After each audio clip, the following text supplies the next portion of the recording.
I had it in my mind in the moment and I forgot. So, hello. It has been a while. I don't know. This is the test return stream, I should say.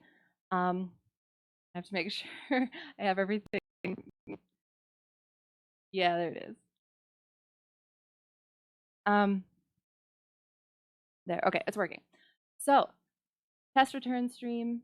I've forgotten everything, so it's going to be a trip, but we are going to read some Christmas stories because 'tis the season. And yeah, taking a break from taking a break from Poe, the bizarre, the twisted, the dark, and we're gonna have some joyous, childish, childlike, fun, warm, happy, and I'm looking forward to it. And I hope whoever is out there, hope you are too. I need to put on da da da. I found this and I looked through some of them. The first one that I want to do is called The Fir Tree by Hans Christian Andersen. So, a literary fairy tale by the Danish poet and author Hans Christian Andersen. Tale is about a fir tree so anxious to grow up, so anxious for greater things that he cannot appreciate living in the moment. The tale was first published in December 21st, 1844. Yeah, so it said something about how it's slightly pessimistic. So I'm curious about how that's going to go, and I wanted to do that first because the one or two I want to do after this are very much, I think, family-oriented kids story sort of thing, and it would end on a joyous note then. So we'll start off with this one. It kind of reminded me a little bit. I just read kind of the first page of the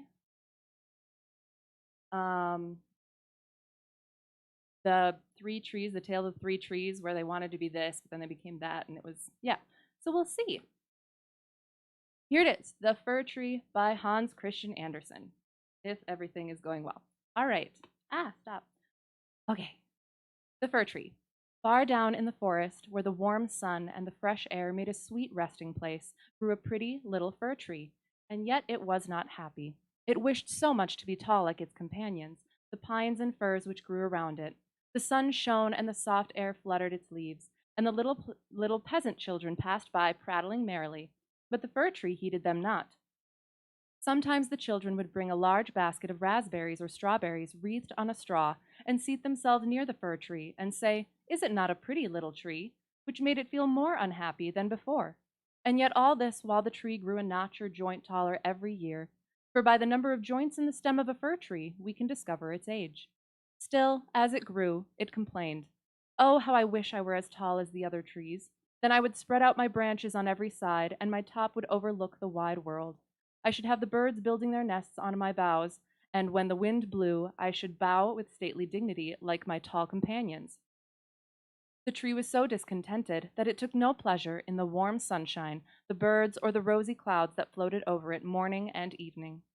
Sometimes in winter, when the snow lay white and glittering on the ground, a hare would come springing along and jump right over the little tree.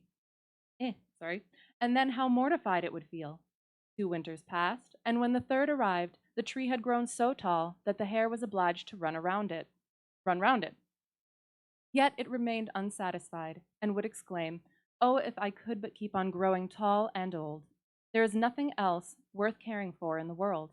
In the autumn, as usual, the woodcutters came and cut down several of the tallest trees, and the young fir tree, which was now grown to its full height, shuddered as the noble trees fell to the earth with a crash. After the branches were lopped off, the trunks looked so slender and bare that they could scarcely be recognized.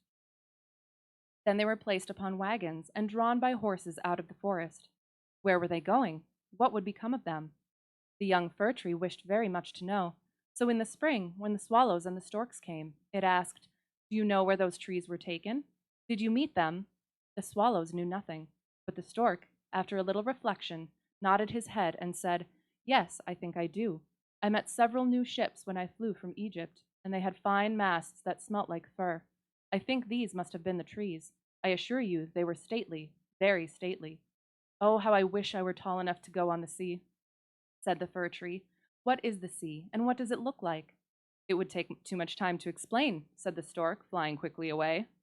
"Rejoice in thy youth," said the sunbeam. "Rejoice in thy fresh growth and the young life that is in thee." And the wind kissed the tree, and the dew watered it with tears. But the fir tree regarded them not. Christmas time drew near, and many young trees were cut down, some even smaller and younger than the fir tree, who enjoyed neither rest nor peace with longing to leave its forest home. These young trees, which were chosen for their beauty, kept their branches and were also laid on wagons and drawn by horses out of the forest. "Where are they going?" asked the fir tree. "They are not taller than I am. Indeed, one is much less. And why are the branches not cut off? Where are they going?" We know," sang the sparrows. "We have looked in at the windows of the houses in the town, and we know what is done with them. They are dressed up in the most splendid manner. We have seen them standing in the middle of a warm room and adorned with all sorts of beautiful things, honey cakes, gilded apples, playthings, and many hundreds of wax tapers." "And then," asked the fir tree, trembling through all its branches, "and then what happens?" "We did not see any more," said the sparrows, "but this was enough for us." "I wonder whether anything so brilliant will ever happen to me," thought the fir tree. "It would be much better than crossing the sea. I long for it almost with pain. Oh, when will Christmas be here? I am now as tall and well grown as those which were taken away last year. Oh, that I were now laid on the wagon, or standing in the warm room, with all that brightness and splendor around me. Something better and more beautiful is to come after, or the trees would not be so decked out.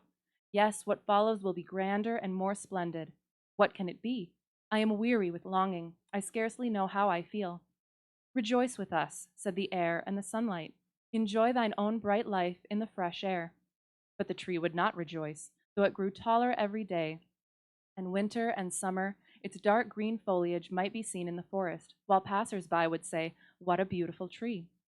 A short time before Christmas, the discontented fir tree was the first to fall. As the axe cut through the stem and divided the pith, the tree fell with a groan to the earth, conscious of pain and faintness, and forgetting all its anticipations of happiness, in sorrow at leaving its home in the forest. It knew that it should never again see its dear old companions, the trees, nor the little bushes and many-colored flowers that had grown by its side, perhaps not even the birds. Neither was the journey at all pleasant. The tree first recovered itself while being unpacked in the courtyard of a house with several other trees, and it heard a man say, "We only want one, and this is the prettiest." Then came two servants in grand livery and carried the fir tree into a large and beautiful apartment. On the walls hung pictures, and near the great stove stood great china vases with lions on the lids. There were rocking chairs, silken sofas, large tables, covered with pictures, books, and playthings, worth a great deal of money. At least the children said so. Then the fir tree was placed in a large tub full of sand, but green baize hung all around it. What is baize? I know what green is.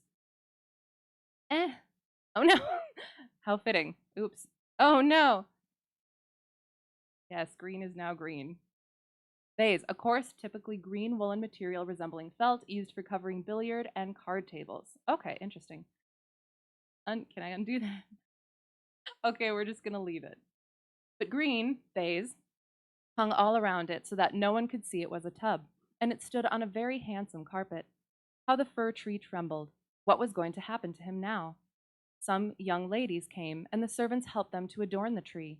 On one branch they hung little bags cut out of colored paper, and each bag was filled with sweetmeats.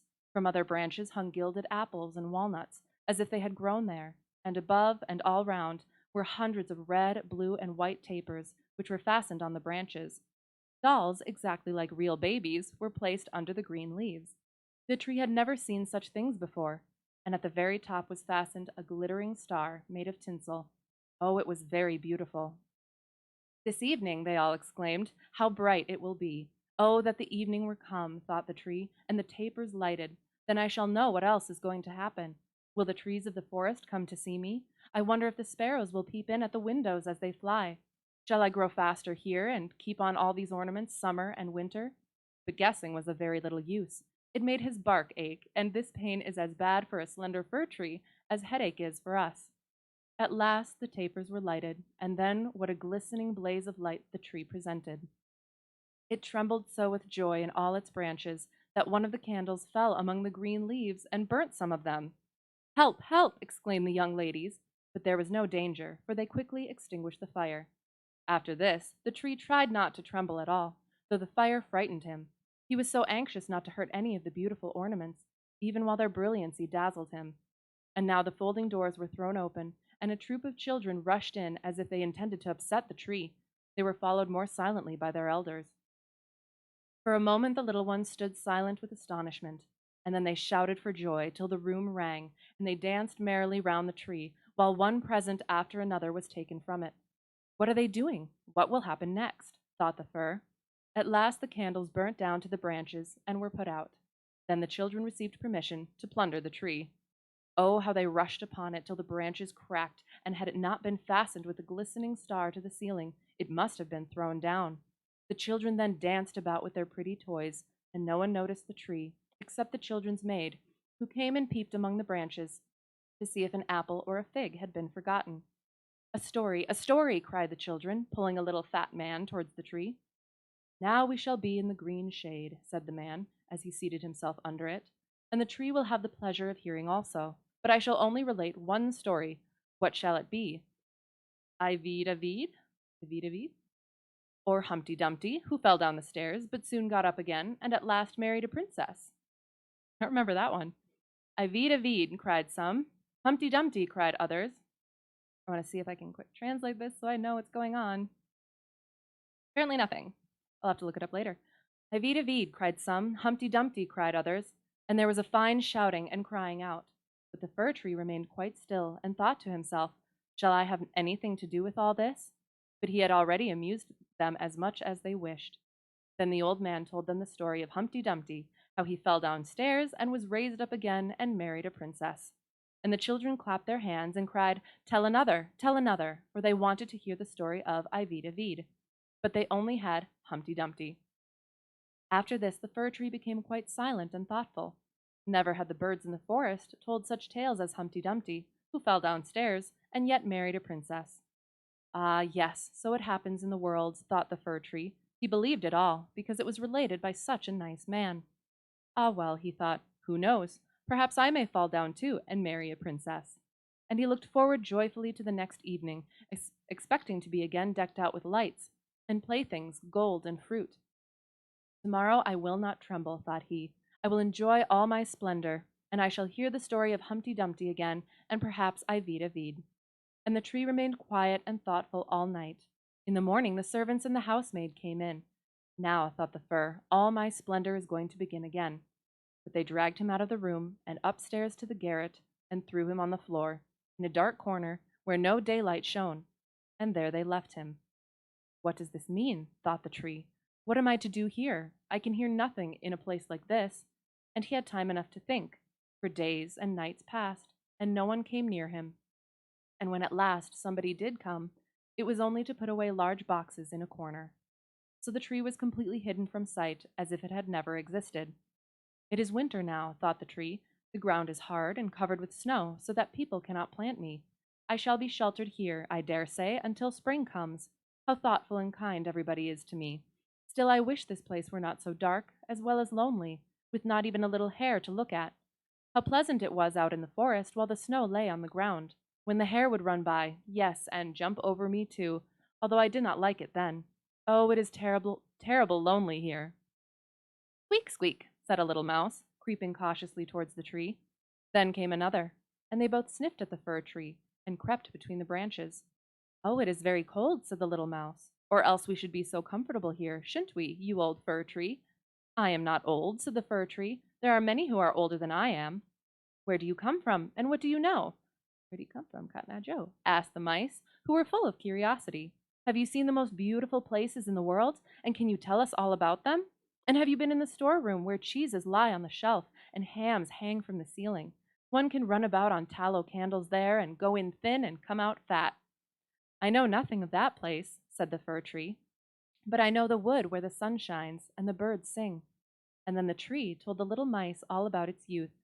They had never heard such an account in their lives, and after they had listened to it attentively, they said, What a number of things you have seen! You must have been very happy. Happy! Exclaimed the fir tree. And then, as he reflected upon what he had been telling them, he said, Ah, yes, after all, those were happy days. But when he went on and related all about Christmas Eve, and how he had been dressed up with cakes and lights, the mice said, How happy you must have been, you old fir tree! I am not old at all, replied the tree. I only came from the forest this winter. I am now checked in my growth. What splendid stories you can relate, said the little mice. And the next night 4 other mice came with them to hear what the tree had to tell.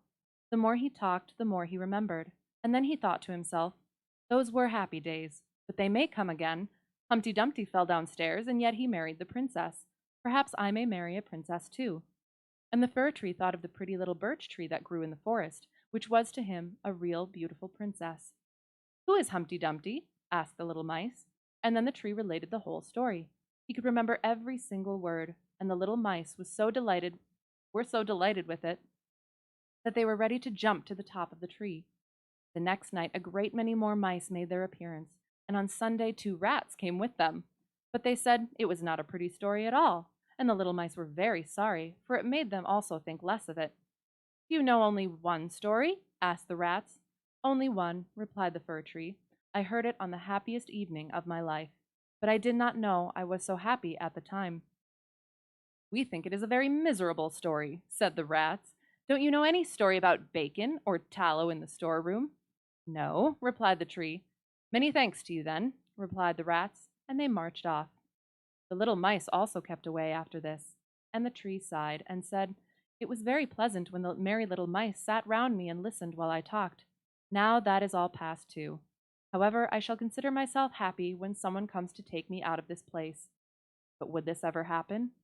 Yes, one morning people came to clear out the garret. The boxes were packed away, and the tree was pulled out of the corner and thrown roughly on the garret floor. Then the servant dragged it out upon the staircase where the daylight shone. Now life is beginning again, said the tree, rejoicing in the sunshine and fresh air. Then it was carried downstairs and taken into the courtyard so quickly that it forgot to think of itself and could only look about. There was so much to be seen. The court was close to a garden where everything looked blooming. Fresh and fragrant roses hung over the little palings, The linden trees were in blossom, while the swallows flew here and there, crying, "Twit, twit, twit, my mate is coming." But it was not the fir tree they meant.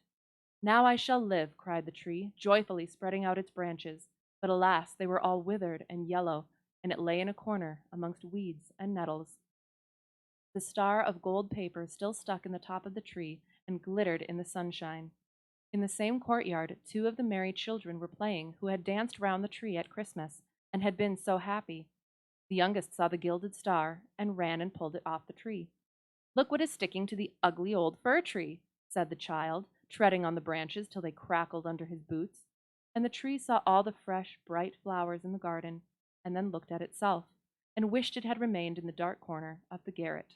It thought of its fresh youth in the forest, of the merry Christmas evening, and of the little mice who had listened to the story of Humpty Dumpty. "Past, past," said the old tree. "Oh, had I but enjoyed myself while I could have done so! But now it is too late." Then a lad came and chopped the tree into small pieces, till a large bundle lay in a heap on the ground. The pieces were placed in a fire under the copper, and they quickly blazed up brightly, while the tree sighed so deeply that each sigh was like a pistol shot. Then the children, who were at play, came and seated themselves in front of the fire, and looked at it and cried, "Pop, pop!" But at each pop, which was a deep sigh, the tree was thinking of a summer day in the forest, and of Christmas evening, and of Humpty Dumpty, the only story it had ever heard or knew how to relate, till at last it was consumed. The boys still played in the garden, and the youngest wore the golden star on his breast, with which the tree had been adorned during the happiest evening of its existence. Now all was past. The tree's life was past, and the story also, for all stories must come to an end at last. Wow. Yeah, that was pretty. You'd say pessimistic. It's also realistic. I don't mind it too much. I thought it was a really good story. It's got a great message. It doesn't fit with, I mean, most wonderful time of the year sort of thing where everything is joyous and happy. Uh, but I enjoyed it, and I like the message. And as much as I like in the Christmas stories, I like the warmth and the joy. I yeah, this is nice too. It was a perfect kind of blend, I think, of the joyous and the fun and the happy, while also being, again, it says pessimistic, it is realistic. So I don't know. I liked it. I hope whoever hears it or read it, listened to it, enjoyed it as well. So next one I think is going to be Happy Happy. Because and I think I'm between two of them. I have to see how much time I have. I might be able to get through the other two. Let me quick find. Because I think the next one is Executive Decision, The Little Bun Rabbit. I just love the title and it just sounds very fun. Where did I have it? There it is. Okay. So that was The Fir Tree by Hans Christian Andersen. And this is going to be Little Bun Rabbit by L. Frank Baum, author of The Wizard of Oz, for those who don't know. And I think it might also be connected with it. Oops. Let me just find it here. Sorry. Okay, so that one I just want to 349, so that was about 10 pages. And Little Bun Rabbit is about 6 pages, so I should be able to do the other one I want to do as well. So Lyman Frank Baum, The Little Bun Rabbit. Sounds very fun. A delightful Christmas story to read with your children, or whoever is watching. This charming Christmas story was published in L. Frank Baum's first children's book, Mother Goose in Prose, 1897. Oh, little bun rabbit, so soft and so shy, say, what do you see with your big round eye? And I think it's connected to the Oz world, but because it says Little Dorothy, so we shall see. And I hope everything's going well, technologically. So yes, so the Little Bun Rabbit by Lyman Frank Baum. Little Dorothy had passed all the few years of her life in the country, and being the only child upon the farm, she was allowed to roam about the meadows and woods as she pleased. On the bright summer mornings, Dorothy's mother would tie a sunbonnet under the girl's chin, and then she romped away to the fields to amuse herself in her own way. She came to know every flower that grew and to call them by name, and she always stepped very carefully to avoid treading on them. For Dorothy was a kind-hearted child and did not like to crush the pretty flowers that bloomed in her path, and she was also very fond of all the animals, and learned to know them well and even to understand their language, which very few people can do. And the animals loved Dorothy in turn, for the word passed around amongst them that she could be trusted to do them no harm. For the horse, whose soft nose Dorothy often gently stroked, told the cow of her kindness, and the cow told the dog, and the dog told the cat, and the cat told her black kitten, and the black kitten told the rabbit when one day they met in the turnip patch. Therefore, when the rabbit, which is the most timid of all animals, and the most difficult to get acquainted with, looked out of a small bush at the edge of the wood one day, and saw Dorothy standing a little way off, he did not scamper away, as is his custom, but sat very still and met the gaze of her sweet eyes boldly, although perhaps his heart beat a little faster than usual. Dorothy herself was afraid she might frighten him away, so she kept very quiet for a time, leaning silently against a tree, and smiling encouragement at her timorous, can't remember if it's timorous or timer, I'm pretty sure it's timorous. Timorous. Timorous, timorous companion until the rabbit became reassured and blinked his big eyes at her thoughtfully. For he was as much interested in the little girl as she in him, since it was the first time he had dared to meet a person face to face. Finally, Dorothy ventured to speak, so she asked, very softly and slowly, "Oh, little bun rabbit, so soft and so shy, say, what do you see with your big round eye?" "Many things," answered the rabbit, who was pleased to hear the girl speak in his own language. "In summertime I see the clover leaves that I love to feed upon, and the cabbages at the end of the farmer's garden. I see the cool bushes where I can hide from my enemies, and I see the dogs and the men long before they can see me, or know that I am near, and therefore I am able to keep out of their way." "Is that the reason your eyes are so big?" asked Dorothy. "I suppose so," returned the rabbit. "You see, we have only our eyes and our ears and our legs to defend ourselves with. We cannot fight, but we can always run away, and that is a much better way to save our lives than by fighting." "Where is your home, Bunny?" inquired the girl. "I live in the ground, far down in a cool, pleasant hole I have dug in the midst of the forest. At the bottom of the hole is the nicest little room you can imagine, and there I have made a soft bed to rest in at night. When I meet an enemy, I run to my hole and jump in, and there I stay until all danger is over." "You have told me what you see in summer," continued Dorothy, who was greatly interested in the rabbit's account of himself, "but what do you see in the winter?" "In winter we rabbits," said Bunny so shy, "keep watch to see Santa go galloping by." "And do you ever see him?" asked the girl eagerly. "Oh, yes, every winter. I am not afraid of him, nor of his reindeer, and it is such fun to see him come dashing along, cracking his whip and calling out cheerily to his reindeer, who are able to run even swifter than we rabbits.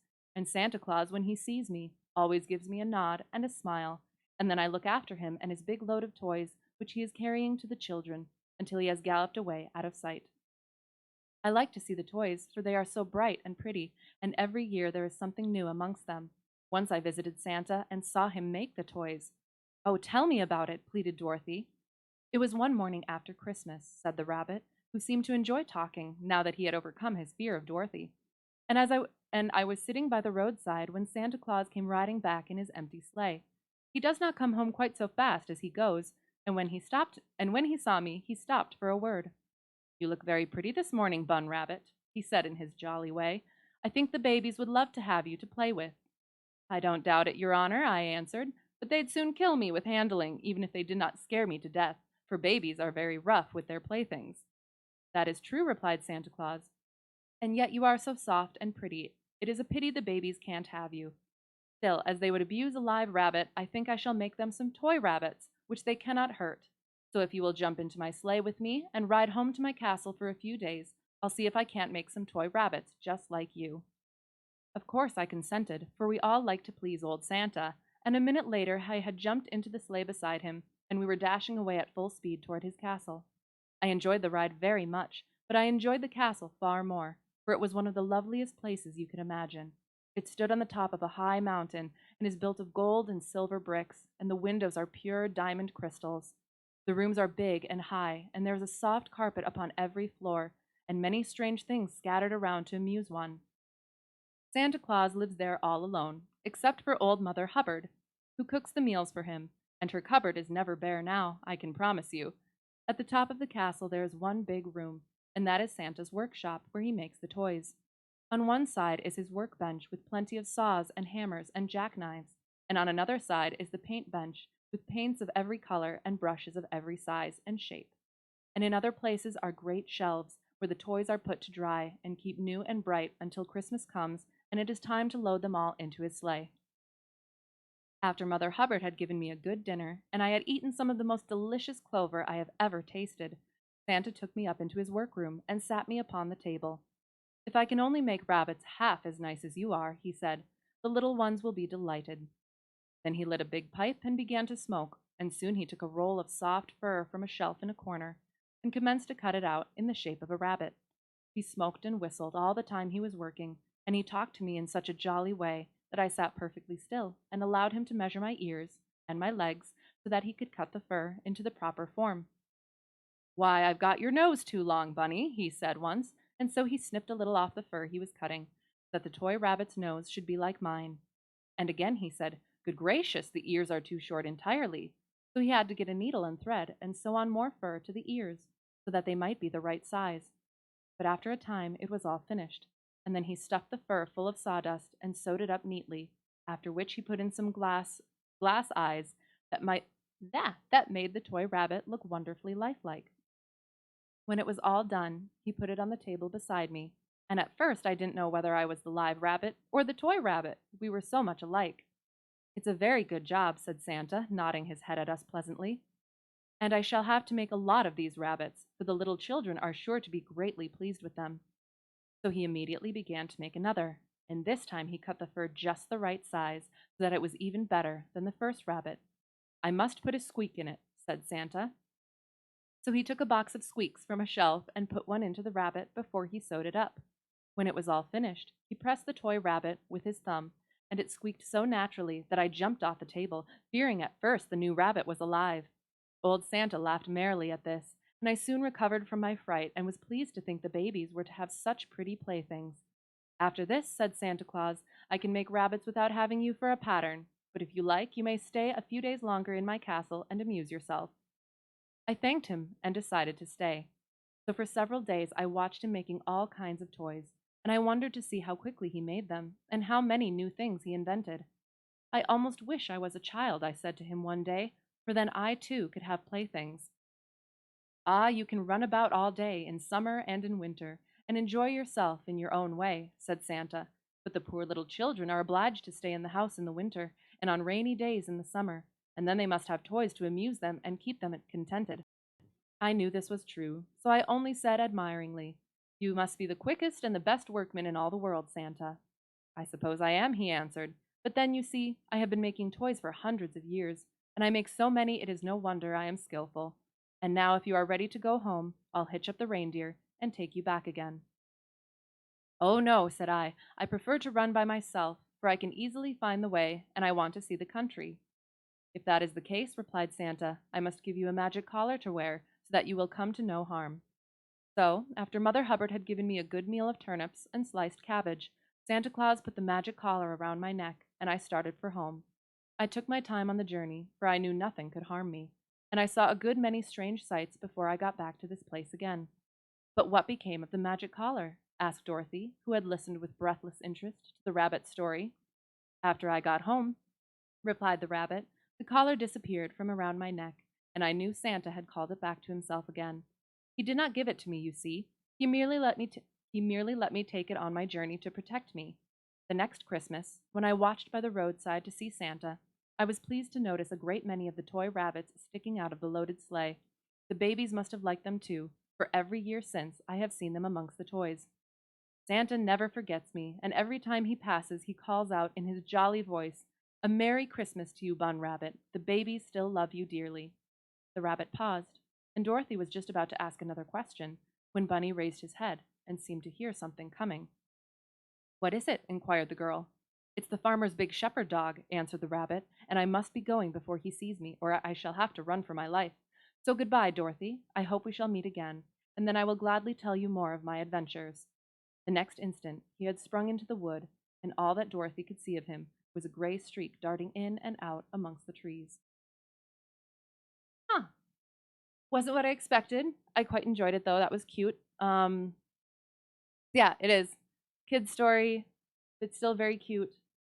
Had Santa in it. I love the imagery. I always love the Santa imagery and all the different ways that it can be taken, like the gold and silver and the did it say crystal or diamond windows? And always the food. That's one of my favorite things about Christmas stories is when they talk about the food because it just all sounds so good and delicious and wonderful. And you can almost smell it and see it and feel it. So yeah, Bun Rabbit. I love that. Little Bun Rabbit. That was Little Bun Rabbit, as I've said already, by L. Frank Baum. And I think I have at least enough time for one more. And this is another one, again, I think potentially for kids, but it's fun. It's that sort of a season. Shoot, shoot, shoot. Is it this one? No. Oh no, what have I done? Ah, yes. The Pony Engine and the Pacific Express. I shall find it in my contents.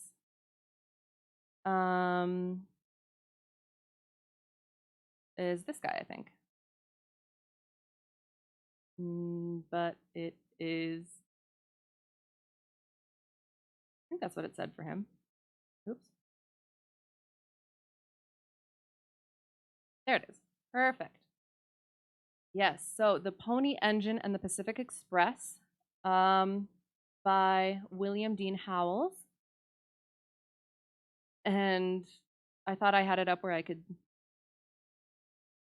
see what it was about. Wonderful Christmas story for children about trains. 1892, published in 1892. So trains, Christmas, sounds like a good time. The Pony Engine and the Pacific Express by William Dean Howells. Christmas Eve, after the children had hung up their stockings and got all ready for St. Nick, they climbed up on the papa's lap to kiss him good night, and when they both got their arms round his neck, they said they were not going to bed till he told them a Christmas story. Then he saw that he would have to mind, for they were awfully severe with him, and always made him do exactly what they told him. It was the way they had brought him up. He tried his best to get out of it for a while, but after they had shaken him first this side and then that side and pulled him backward and forward till he did not know where he was, he began to think perhaps he had better begin. The first thing he said, after he opened his eyes and made believe he had been asleep or something, was, "Well, what did I leave off at?" And that made them just perfectly boiling, for they understood his tricks, and they knew he was trying to pretend that he had told part of the story already, and they said he had not left off anywhere because he had not commenced, and he saw it was no use. So he commenced. That's a really cute scene. Once there was a little pony engine that used to play round the Fitchburg depot on the side tracks and sleep in among the big locomotives in the car house. The little girl lifted her head from the papa's shoulder where she had dropped it. "Is it a sad story, papa?" "How is it going to end?" asked the boy. "Well, it's got a moral," said the papa. "Oh, all right, if it's got a moral," said the children. They had a good deal of fun with the morals the papa put to his stories. The boy added, "Go on," and the little girl prompted, "Car house."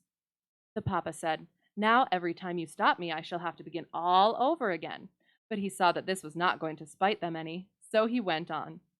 One of the locomotives was its mother, and she had got hurt once in a big smash-up, so that she couldn't run long trips any more.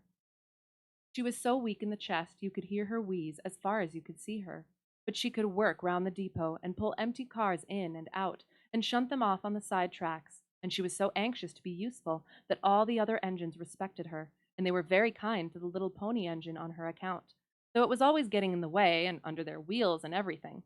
They all knew it was an orphan, for before its mother got hurt, its father went through a bridge one dark night into an arm of the sea, and was never heard of again. He was supposed to have been drowned. The old mother locomotive used to say that it would never have happened if she had been there, but poor dear number 236 was always so venturesome, and she had warned him against that very bridge time and again. Then she would whistle so dolefully and sigh with her air brakes enough to make anybody cry. You see, they used to be a very happy family when they were all together, before the papa locomotive got drowned. He was very fond of the little pony engine and told it stories at night after they got into the car house at the end of some of his long runs. It would get up on his cowcatcher and lean its chimney up against his and listen till it fell asleep. Then he would put it softly down and be off again in the morning before it was awake. I tell you, those were happy days for poor number 236. The little pony engine could just remember him. It was awfully proud of its papa. The boy lifted his head and looked at the little girl, who suddenly hid her face in the papa's other shoulder. Well, I declare, papa, she was putting up her lip. I wasn't any such thing, said the little girl, and I don't care. So. And then she sobbed. Now, never you mind, said the papa to the boy. You'll be putting up your lip before I'm through. Well, and then she used to caution the little pony engine against getting in the way of the big locomotives, and told it to keep close round after her, and try to do all it could to learn about shifting empty cars. You see, she knew how ambitious the little pony engine was, and how it wasn't contented a bit just to grow up in the pony engine business, and be tied down to the depot all its days. Once she happened to tell it that if it was good, and always did what it was bid, perhaps a cowcatcher would grow on it some day, and then it could be a passenger locomotive. Mamas have to promise all sorts of things, and she was almost distracted when she said that. I don't think she ought to have deceived it, papa, said the boy, but it ought to have known that if it was a pony engine to begin with, it never could have a cowcatcher. Couldn't it? Asked the little girl gently. No, they're kind of mooly. What does that mean? Suppose it fits with a cowcatcher. No, they're kind of mooly. Okay. The little girl asked the papa, what makes pony engines mooly? For she did not choose to be told by her brother. He was only 2 years older than she was anyway. Well, it's pretty hard to say. You see, when a locomotive is first hatched— Oh, are they hatched, papa? Asked the boy. Well, we'll call it hatched, said the papa, but they knew he was just funning. They're about the size of tea kettles at first, and it's a chance whether they will have cowcatchers or not. If they keep their spouts, they will, and if their spouts drop off, they won't. What makes the spout ever drop off? Oh, sometimes the pip or the gapes. The children both began to shake the papa, and he was glad enough to go on sensibly. Well, anyway, the mother locomotive certainly oughtn't to have deceived it. Still, she had to say something, and perhaps the little pony engine was better employed watching its buffers with its headlight to see whether its cowcatcher had begun to grow. Then it would have been in listen. Oh, sorry. We're going to start that sentence again. Still, she had to say something, and perhaps the little pony engine was better employed watching its buffers with its headlight to see whether its cowcatcher had begun to grow than it would have been in listening to the stories of the old locomotives, and sometimes their swearing. Do they swear, papa? Asked the little girl, somewhat shocked and yet pleased. Well, I never heard them nearby, but it sounds a good deal like swearing when you hear them on the upgrade on our hill in the night. Where was I? Swearing, said the boy, and please don't go back now, papa. Well, I won't. It'll be as much as I can do to get through this story without going over any of it again. Well, the thing that the little pony engine wanted to be the most in this world was the locomotive of the Pacific Express that starts out every afternoon at 3, you know. It intended to apply for the place as soon as its cowcatcher was grown, and it was always trying to attract the locomotive's attention, backing and filling on the track alongside of the train, and once it raced it a little piece and beat it before the express locomotive was under way and almost got in front of it on a switch. My, but its mother was scared. She just yelled to it with her whistle, and that night she sent it to sleep without a particle of coal or water in its tender. But the little pony engine didn't care. It had beaten the Pacific Express in 100 yards, and what was to hinder it from beating it as long as it chose? The little pony engine could not get it out of its head. It was just like a boy who thinks he can whip a man. The boy lifted his head. Well, a boy can, papa, if he goes to do it the right way. Just stoop down before the man knows it and catch him by the legs and tip him right over. Oh, I guess you see yourself, said the little girl scornfully. Well, I could, said the boy, and some day I'll just show you. Now, little cock sparrow, now, said the papa, and he laughed. Well, the little pony engine thought he could beat the Pacific Express anyway, and so one dark, snowy, blowy afternoon, when his mother was off pushing some empty coal cars up past the Know-Nothing crossing beyond Charleston, he got on the track in front of the express, and when he heard the conductor say, "All aboard," and the starting gong struck, and the brakeman leaned out and waved to the engineer, he darted off like lightning. He had his steam up, and he just scuttled. Well, he was so excited for a while that he couldn't tell whether the express was gaining on him or not, but after 20 or 30 miles, he thought he heard it pretty near. Of course, the express locomotive was drawing a heavy train of cars, and it had to make a stop or two at Charleston and at Concord Junction and at Ayer. So the pony engine did really gain on it a little, and when it began to be scared, it gained a good deal. But the first place where it began to feel sorry and to want its mother was in Hoosac Tunnel. It never was in a tunnel before, and it seemed as if it would never get out. It kept thinking, what if the Pacific Express was to run over it there in the dark, and its mother off there at the Fitchburg Depot in Boston, looking for it among the side tracks? It gave a perfect shriek, and just then it shot out of the tunnel. There were a lot of locomotives loafing around there at North Adams, and one of them shouted out to it as it flew by, "What's your hurry, little one?" And it just screamed back, "Pacific Express!" and never stopped to explain. They talked in locomotive language. "Oh, what did it sound like?" the boy asked. "Well, pretty queer. I'll tell you some day. It knew it had no time to fool away, and all through the long, dark night, whenever a locomotive hailed it, it just screamed, 'Pacific Express!' and kept on." And the express kept gaining on it. Some of the locomotives wanted to stop it, but they decided they had better not get in its way, and so it whizzed along across New York State and Ohio and Indiana till it got to Chicago, and the express kept gaining on it. By that time it was so hoarse it could hardly whisper, but it kept saying, "Pacific Express, Pacific Express," and it kept right on till it reached the Mississippi River. There it found a long train of freight cars before it on the bridge. It couldn't wait, and so it slipped down from the track to the edge of the river and jumped across, and then scrambled up the embankment to the track again. "Papa," said the little girl warningly. "Truly it did," said the papa. "Oh, that's nothing," said the boy. "A whole train of cars did it in that Jules Verne book."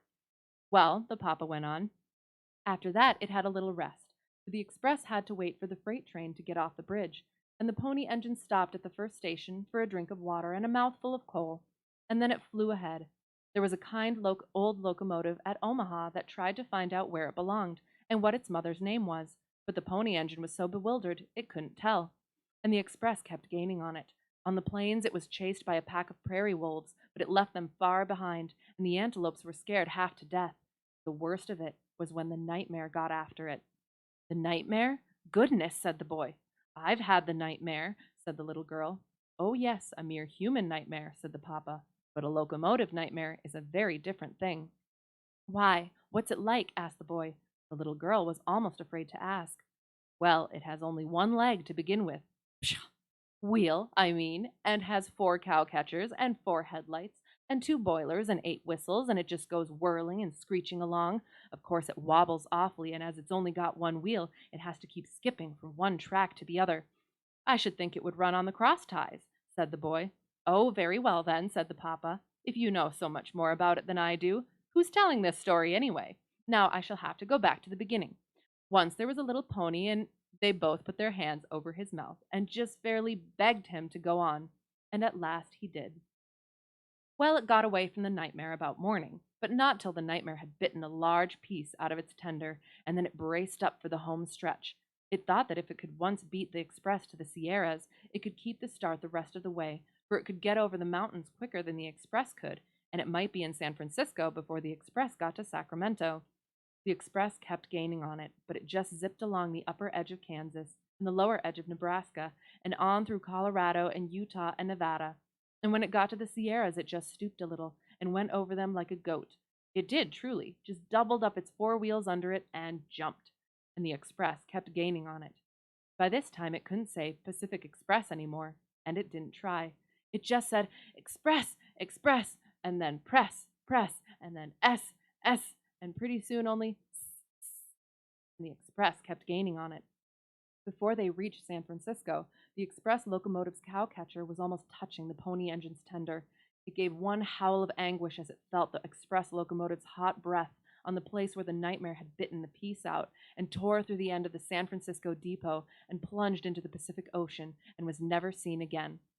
"There now," said the papa, trying to make the children get down. "That's all. Go to bed." The little girl was crying, and so he tried to comfort her by keeping her in his lap. The boy cleared his throat.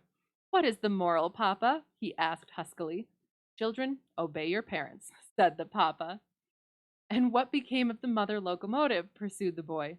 "She had a brain fever and never quite recovered the use of her mind again." The boy thought a while. "Well, I don't see what it had to do with Christmas, anyway."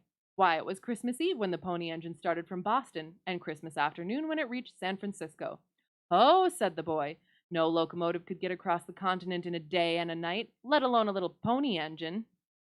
But this pony engine had to. Did you never hear of the beaver that clomb the tree? No. Yes, some other time. But how could it get across so quick? Just one day? Well, perhaps it was a year. Maybe it was the next Christmas after that when it got to San Francisco. The papa set the little girl down and started to run out of the room, and both of the children ran after him to pound him. When they were in bed, the boy called downstairs to the papa. Well, anyway, I didn't put up my lip. Okay, I'm very happy with how that one went. I wasn't expecting that. I enjoyed the writing of that so much. The way that the interaction between the papa and the little girl and the little boy went, and the personification of the little engine, and then how it ended abruptly, and it was funny, but it was also kind of dark. But it was all, yes, it was, and like the little boy said, "Oh, how was it Christmas?" Oh, it was just, it was on Christmas Eve, just kind of like how Die Hard is a Christmas movie.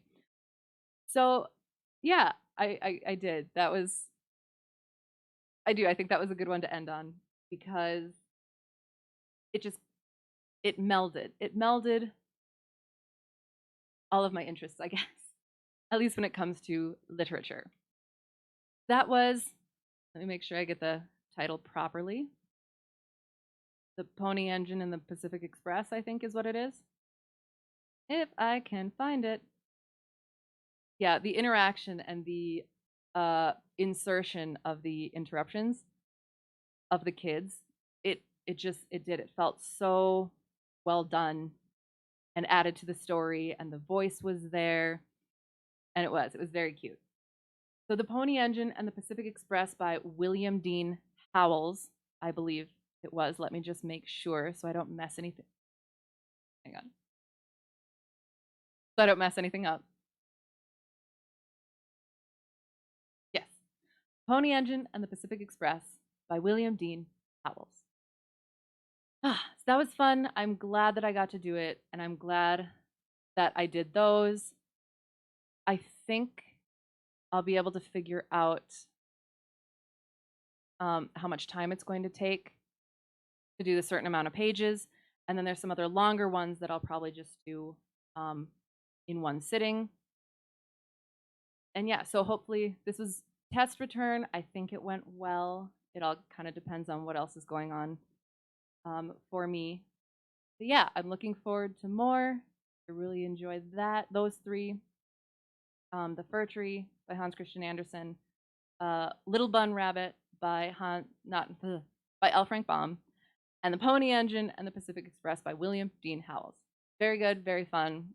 This is the book that I'm reading from. Yeah, so thank you, whoever got lost and found their way here. Thanks for watching. Thanks for listening. Hope you had a good time. And whoever finds this afterward, potentially. Yes. Thanks.